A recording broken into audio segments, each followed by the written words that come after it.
تاوانی کۆمەڵکوژی زیندانیانی سیاسی ساڵی 1960 هەرگیز لەبیر ناکرێ.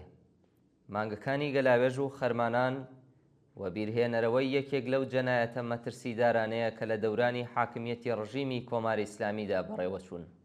36 ساڵ لەوە پێش لە مانگەکانی گەلاوێژ و خەرمانانی ساڵی 1960دا ڕژیمی ئیسلامی دەستیدایە جەنایەتێک کە ئاسەوارەکانی و بەڵگەکانی نیشانەی بێڕەحمی و درەندەخۆیی بێسنووری کاربەدەستانی ڕژیمی ئیسلامیە. خومەینی و ڕاوێژکارەکانی کە نیگەرانی پەرەسەندنی ناڕەزایەتی جەماوەری خەڵکی ئێران دوای شکستی ڕژیم لە شەڕی کۆنەپەرستانەی ئێران و عێراقدا بوون، بە ئامانجی ترساندنی خەڵکی وەگیانهاتوو لە شەڕ و فەلاکەتی ئابووری بۆ کوشتنی زیندانیەکان پلانیاندانە.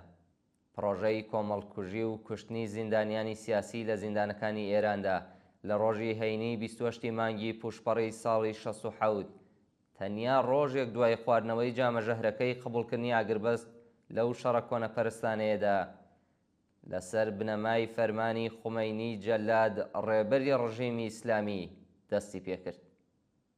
خومەینی بە دروستکردنی کۆمیتەیەک پێکهاتوو لە نەیەری قازی شەرع، ئیشراقی دادستان، ئیبراهیم ڕەئیسی جێگری و کاتی دادستان کە دواتر بە هەیئەتی مەرگ ناویان دەرکرد، فتوای مەسەبی کوشتنی زیندانیانی سیاسیان دەرکرد.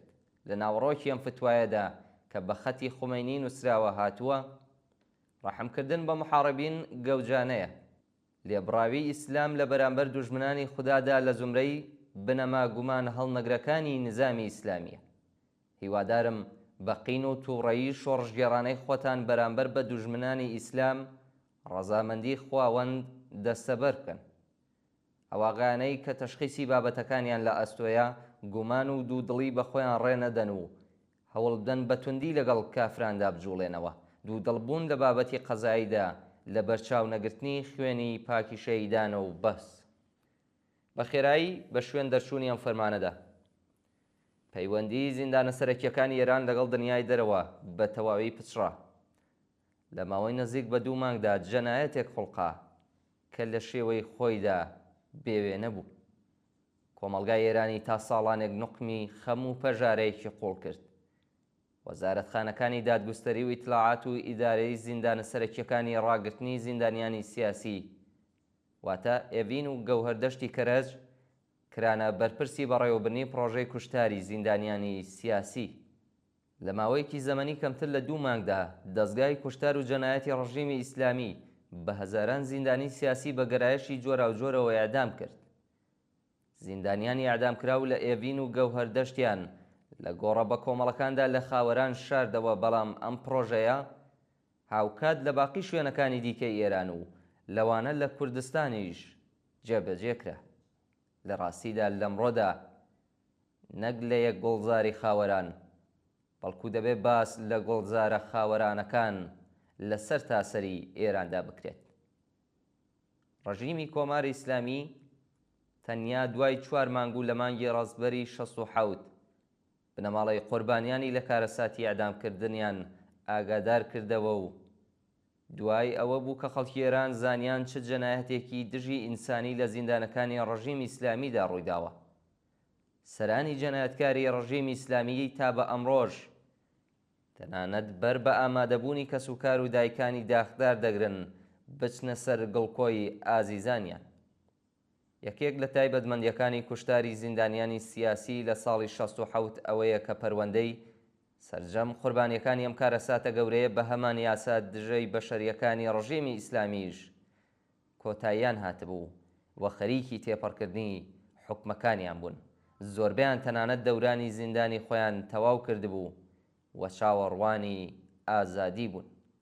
لەمڕۆدا کە بە هیمەتی تێکۆشەرانی سیاسی و ڕزگار بووان لە قەتڵگاکانی ئێڤین، ڕەجایی شار، عادڵاوە، دیزڵاوە و زیندانی سنە و شوێنەکانی تر، ئاست و لایەنەکانی ئەم جەنایەتە دژی بەشەریە ڕۆشنتر بۆتەوە.